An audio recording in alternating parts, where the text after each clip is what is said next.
Oy, may pinakita daw na bagong attack aircraft ang China mga tol. Alamin natin to kung anong klaseng attack aircraft to. Mukhang medyo advanced din to, no? Mula kay Maharlika TV mga kapatid, huwag mong kalimutan mag-subscribe sa kanyang YouTube channel. Nakalagay po ang link sa ibaba. Bibigyan natin ng reaction video and commentary itong balitang hatid niya sa atin mga tol. Like na rin natin ang video mga kapatid. At syempre kung bago ka pa lamang dito sa ating channel at trip mo yung mga ganitong klaseng commentary, huwag mong kalimutan mag-subscribe, no? I-click mo na rin ang notification bell para ma-notify ka whenever na may mga bago tayong reaction video na tulad nito, no? Syempre huwag na natin patagalin pa. Panoorin na natin to mga tol.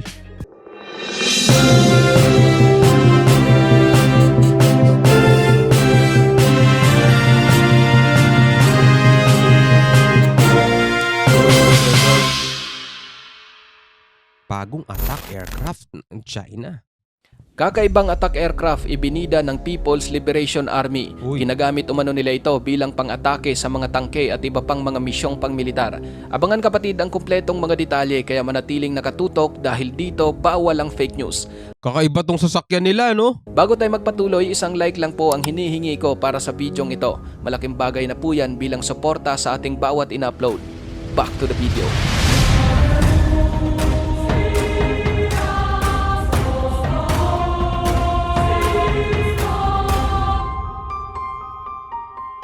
Ayos yun ah.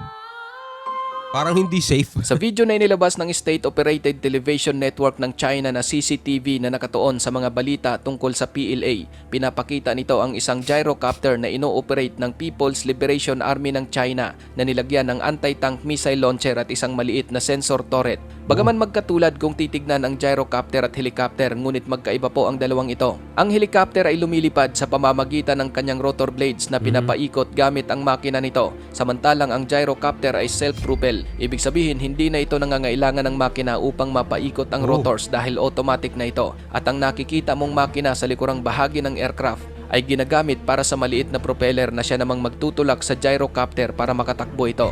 Ngayon mga kapatid, kung titignang maigi sa footage, makikita ang gyrocopter na ginagamit ng PLA na kasya ang dalawang tao. Nilagyan nila ito ng 4 na anti-tank guided missile, 2 sa bawat underside hardpoint extension ng aircraft. At maliban dyan, mayroon din umano itong maliliit na sensor turret sa ilalim ng nguso ng aircraft na ginagamit ng PLA sa paghahanap ng potensyal na mga target at magsisilbi na ring guide sa taglay nitong missile.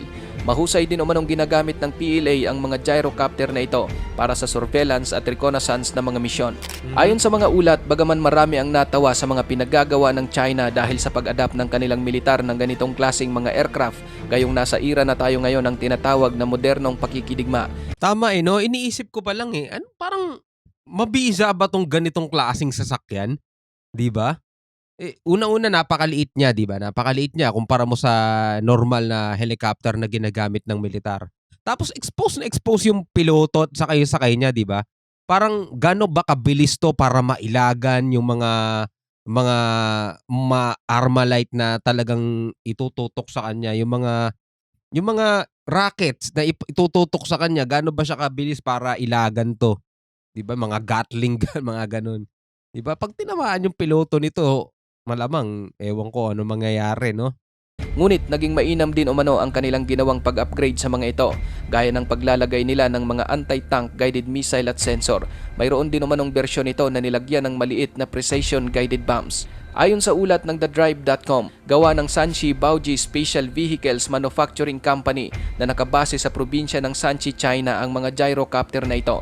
Tinawag nila itong Sanxi Baoji Special Vehicle Liying Falcon o Hunting Eagle Strike. Ang defense manufacturer na ito kapatid ay siya ring malimit na gumagawa ng mga armored vehicle na siyang ginagamit ng mga pulis at military ng China. Samantala ang ginawa naman itong gyrocopter ng PLA ay unang nagkaroon ng flight noong 2011. Taong 2019, nagkaroon ng media attention ang gyrocopter ng PLA nang naging parte ito ng 2019 China National Day Military Parade. Binansagan nila itong air tricycle kung saan nagkakahalaga lamang ang mga ito ng nasa 40,000 yuan o humigit kumulang 320,000 pesos. Ayon sa defense contractor, taong 2014 nagsimula silang gumawa ng Hunting Eagle Strike para sa People's Liberation Army kung saan idinisenyo talaga ito para sa mga special forces ng PLA. Ang Hunting Eagle ay mayroong iba't ibang configuration kabilang ang single at multiple seat variant. Ayon sa kumpanya, ang 2-man gyrocopter ay mayroong humigit kumulang 250 miles na range at maximum gross weight na humigit kumulang 1,235 pounds. Alam niyo sa Russia, may napapanood tayong video eh. Yung may susugod na jet fighter, tapos titirahin, hindi ko alam kung anong klaseng baril yung ginagamit ng ganun eh. 'Di ba? Pero ang galing umilag nung jet kaya hindi siya tinatamaan eh, 'di ba? Sunod-sunod na parang Gatling gun yung itsura, no? Eh kung ganun ang ipantitira dito, ikaw, comment ka mga tol, sa tingin mo ba magiging mabisa ito? Tas dalawa lang yung dala-dala niyang missile, no? So pag naubos tong dalawa, wala na, no? Uwi na sila ulit sa base nila.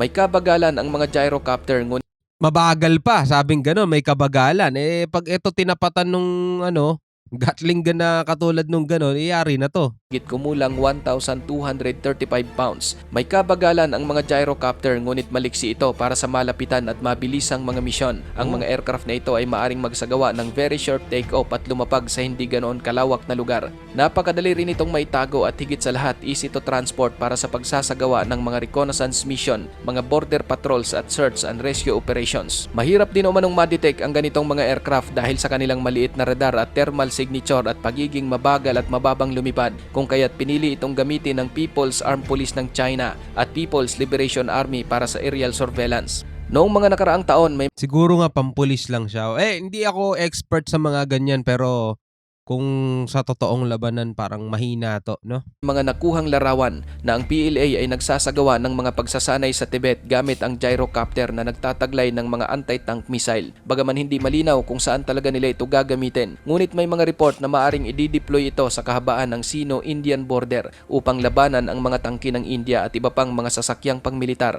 sapagkat ang border sa pagitan ng China at India ay nananatiling mayroong mataas na mga tensyon. Ang gyrocopter na ito ng China o Hunting Eagle Strike ay sadya rin umanong ginawa para sumuporta sa mga ground forces at upang humagilap at wasakin ang mga tangke ng kalaban by featuring ang aircraft na maging tahimik sa paglipad. At bilang karagdagan, napakadali lang pag-aralan kung paano ito paliparin at ang logistical footprint nito ay napakaliit, isang malaking benepisyo para sa isang mahigpit na operasyon. Ngunit bagaman napakaganda ng sinasabi ng China para sa kanilang Hunting Eagle Strike, marami pa rin ang duda sa kakayahan nito, lalo na sa tinatawag na active modern war zone.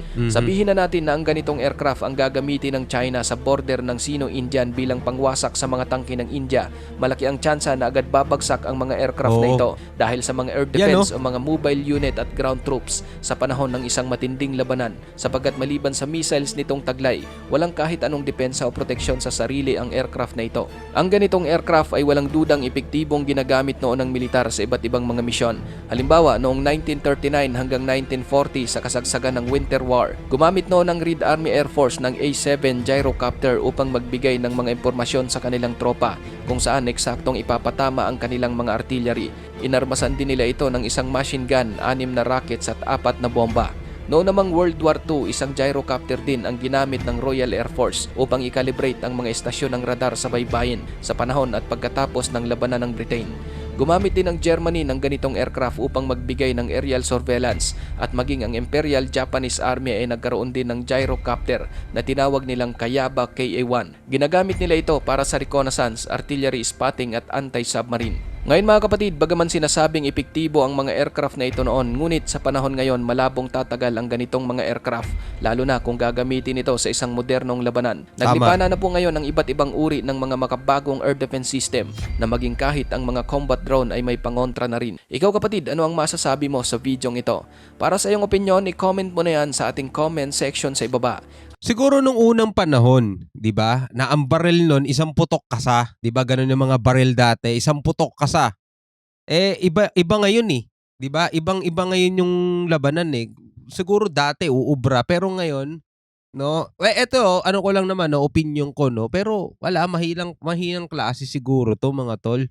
Hindi ito yung tipong ipapadala mo tas haharap siya sa machine gun. Yung mga military machine gun talaga yung pinangtitira sa mga jet, 'di ba? Nakikita niyo 'yun? Umiilaw pa yung dudududududug, 'di ba? Ang bilis na gano'n. Paano makakailag 'to?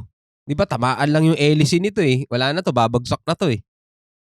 At kung nagustuhan mo naman ang video ito, paiwan naman ako ng like at pasubscribe na rin sa ating munting channel. Maraming salamat sa panonood hanggang sa susunod na naman nating upload. Alright mga kapatid, ikaw bilang isang mamamayan, ano ang masasabi mo rito sa panibagong armas na ipinagmamalaki ng China mga tol? Sa tingin ninyo, ganun ba kabisa to? Sa tingin ninyo tatagal kaya to mga tol sa totoo, sa actual? Siguro nung unang panahon pwede pero ngayon sa modernong armas, ay ewan ko lang pero para sa akin talaga babagsak agad 'to, eh. Ang bilis. Ang bilis agad nito babagsak 'no? Yung mga sundalo siguro ayaw nila sumakay diyan, "Ah, pasasakayin mo ako diyan ta's ihaharap mo ako sa mga tangkeng may mga machine gun?" Anong bahala ka na, Batman. Okay, so comment kayo sa baba mga kapatid, pag-usapan natin 'yan. Hanggang sa muli, ako nga pala si Shobaldi. Peace out.